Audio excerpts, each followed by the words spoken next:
നമസ്കാരം. STV വാർത്തകളിലേക്ക് സ്വാഗതം. പ്രധാന വാർത്തകൾ. ദേശീയപാത 17 വികസനവുമായി ബന്ധപ്പെട്ട് സംയുക്ത സമരസമിതി ആഹ്വാനം ചെയ്ത തീരദേശ ഹർത്താൽ സമാധാനപരം. മതിലകം പോലീസ് സ്റ്റേഷനിലെ CPO ആയിരുന്ന ഗോപകുമാറിന്റെ കുടുംബത്തിനുള്ള സഹായനിധി വിതരണം ചെയ്തു.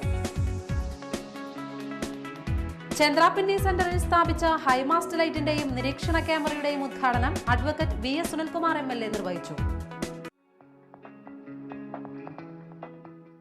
വാർത്തകൾ വിശദമായി. ദേശീയപാത വികസനത്തിനായി സ്ഥലമെടുപ്പ് തടഞ്ഞ സമരസമിതി പ്രവർത്തകരെ ഫലമായി അറസ്റ്റ് ചെയ്തതിൽ പ്രതിഷേധിച്ച് ആഹ്വാനം ചെയ്ത തീരദേശ ഹർത്താൽ സമാധാനപരം. രാവിലെ 6-ന് ആരംഭിച്ച ഹർത്താൽ വൈകിട്ട് 6-ന് സമാപിച്ചു. കൊടുങ്ങല്ലൂർ മുതൽ ചേറ്റുവ വരെയുള്ള തീരമേഖലയിലായിരുന്നു ഹർത്താൽ. മേഖലയിലെ കടകമ്പോളങ്ങൾ മിക്കയിടത്തും അടഞ്ഞുകിടന്നു. വാഹന ഗതാഗതത്തെ ഹർത്താൽ ബാധിച്ചില്ല. KSRTCയും സ്വകാര്യ ബസ്സുകളും പതിവ് പോലെ സർവീസ് നടത്തി. ഹർത്താൽ പൊതുജനജീവിതത്തെ പ്രതികൂലമായി ബാധിച്ചില്ല.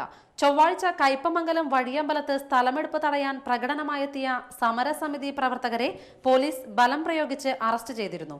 ഇതിൽ പ്രതിഷേധിച്ചായിരുന്നു ഹർത്താൽ. ദേശീയപാത വികസനം ശക്തമായ പോലീസ് സന്നാഹത്തോടെ സ്ഥലമെടുക്കൽ തുടരുന്നു. സമരസമിതി പ്രവർത്തകർ അറസ്റ്റിൽ. എടമുട്ടം പെട്രോൾ പമ്പിന് തെക്ക് ഭാഗത്ത് നിന്നാണ് ബുധനാഴ്ച സ്ഥലം അളന്ന് തിട്ടപ്പെടുത്തൽ ആരംഭിച്ചത്. NH ഡെപ്യൂട്ടി കളക്ടർ PV അബ്ബാസിന്റെ നേതൃത്വത്തിലുള്ള ഉദ്യോഗസ്ഥ സംഘമാണ് അളവെടുപ്പ് നടപടികൾ നിർവഹിച്ചത്. ഇരിങ്ങാലക്കുട DYSP ബിജു ഭാസ്കറിന്റെ നേതൃത്വത്തിലുള്ള വൻ പോലീസ് സന്നാഹം അളവെടുപ്പിന്റെ സുഗമമായ നടത്തിപ്പിന് എത്തിയിരുന്നു. അളവെടുക്കുന്നതറിഞ്ഞ് നിരവധി നാട്ടുകാരാണ് സ്ഥലത്ത് ഉണ്ടായിരുന്നത്. തളിക്കുളം മേഖലയിൽ നിന്ന് ഏതാനും സമരസമിതി പ്രവർത്തകരെ ബുധനാഴ്ചയും പോലീസ് അറസ്റ്റ് ചെയ്തു. കഴിഞ്ഞ 2 ദിവസങ്ങളിലായി 50-ലധികം സമരസമിതി പ്രവർത്തകരെ പോലീസ് അറസ്റ്റ് ചെയ്തിരുന്നു. സ്ഥലമെടുപ്പിന് മുന്നോടിയായുള്ള അളവെടുക്കൽ നടപടികൾ സുഗമമായി നടത്തുന്നതിനായി പോലീസ് കർശന നടപടികളാണ് സ്വീകരിച്ചു വരുന്നത്. AR ക്യാമ്പിൽ നിന്നുള്ളതടക്കം നിരവധി പോലീസുകാരാണ് പ്രതിഷേധക്കാരെ നേരിടാനായി രംഗത്ത് ഇറങ്ങിയിട്ടുള്ളത്. സുന്നി യുവജന സംഘം കുട്ടമംഗലം യൂണിറ്റ് സമ്മേളനം സമസ്ത കേരള ജമിയത്തുൽ ഉലമ ജില്ലാ പ്രസിഡന്റ് SMK തങ്ങൾ ഉദ്ഘാടനം ചെയ്തു. SYS തൃശൂർ ജില്ലാ പ്രസിഡന്റ് ഷറഫുദ്ദീൻ മൗലവി വെൺമേനാട് അധ്യക്ഷനായി. SYS സംസ്ഥാന ജനറൽ സെക്രട്ടറി അബ്ദുസമദ് പൂക്കോട്ടൂർ മുഖ്യ പ്രഭാഷണം നടത്തി. നബി തങ്ങളെ സംശയിക്കുന്ന ഒരു രാജാവ് ഹിറാക്ലിയസ് ഹിർക്കൽ ചക്രവർത്തി തന്റെ കൊട്ടാരത്തിലേക്ക് നബി തങ്ങളെ കുറിച്ച് ചോദിക്കാൻ അബൂ സുഫിയാനെ വിളിച്ചു. അബൂ സുഫിയാനെ വിളിച്ചിട്ട് ഹിർക്കൽ ചോദിച്ചൊരു ചോദ്യമുണ്ട്. എന്താ? അഖ്ബിറൂനി അൻ അത്ബാഇഹി മൻഹും, മുഹമ്മദ് എന്ന പ്രവാചകനെ പിന്തുണക്കുന്ന ആളുകൾ ആരാണ് എന്ന് എന്നോട് പറയും. എന്താണ് ആ ചോദ്യത്തിന്റെ അർത്ഥം? മുഹമ്മദ് നബി അഖ്ബിറൂനി അൻ അത്ബാഇഹി മൻഹും, ആരാണ് മുഹമ്മദിനെ പിന്തുണക്കുന്നവരിൽ ഭൂരിപക്ഷവും? അബൂ സുഫിയാൻ തുറന്നു പറഞ്ഞു, നബിന്റെ ശത്രുവായിട്ട് പോലും തുറന്നു പറഞ്ഞു, അക്തറു മിൻ അത്ബാഇഹി അൽ ഫുഖറാഉ വൽ മസാകീൻ, മുഹമ്മദിനെ പിന്തുണക്കുന്നവരെ ഭൂരിപക്ഷവും പാവങ്ങളും പട്ടിണിക്കാരുമാണ്. അപ്പൊ ഈ രാജാവിന് മനസ്സിലായാൽ സത്യവാനാണ്. കാരണം എന്താ? പാവങ്ങൾ പിന്തുണക്കണമെങ്കിൽ സത്യം വേണം. പണക്കാര് പിന്തുണക്കുമ്പോൾ വല്ല ബിസിനസ് ബന്ധമോ കാര്യലാഭം ഉണ്ടാവും. അതാണ് സത്യം മനസ്സിലാക്കാനുള്ള മാനദണ്ഡം. അതാണ്. ആരാ പിന്തുണക്കുന്നത്? പാവങ്ങളെ പിന്തുണക്കുന്നുണ്ട്. നിങ്ങൾ നോക്ക്. കാലമ്പാടി സാധനം നിങ്ങൾക്കറിയോ? ബഹുമാനപ്പെട്ട കോയക്കുട്ടി സാധനം നിങ്ങൾക്കറിയില്ലേ? നമ്മളെ മരിച്ചുപോയ മഹത്തുക്കളെ മുഴുവൻ പഠിക്ക്. 12,000-ഓളം ശിഷ്യന്മാരുടെ നേതാവായ ബഹുമാനപ്പെട്ട ശൈഖുനാ ശംസുൽ ഉലമ, അദ്ദേഹത്തിന്റെ വീടൊന്ന് പോയി നോക്ക്. ഒരു സാധാരണക്കാരന്റെ വീട് മാത്രം ഒന്നും ഉണ്ടാക്കി വെച്ചിട്ടില്ല കുട്ടികൾക്ക്. KV സാദിന്റെ അടുപ്പാളിൽ പോയി നോക്ക്, ഒരു കൊച്ചു വീട്. KC ജമാലുദ്ദീൻ മുസ്ലിയാരുടെ വീട് പോയി നോക്ക്. കാളമ്പാടി സാദിന്റെ വീട്ടിലേക്ക് റോഡ് പോലും ഉണ്ടായിരുന്നില്ല. ഒരു കൊച്ചു കൂരയിൽ കവി എഴുതിയ അദ്ദേഹത്തിന്റെ മർദ്ധ്യത്തിൽ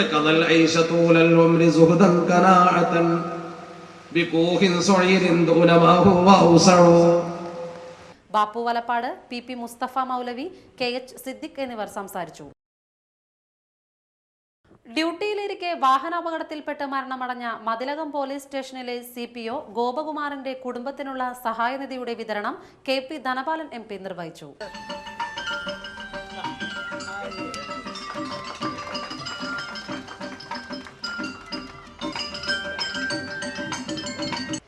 ആ കുടുംബത്തെ സഹായിക്കാൻ ഞങ്ങൾക്ക് ബാധ്യതയുണ്ട്.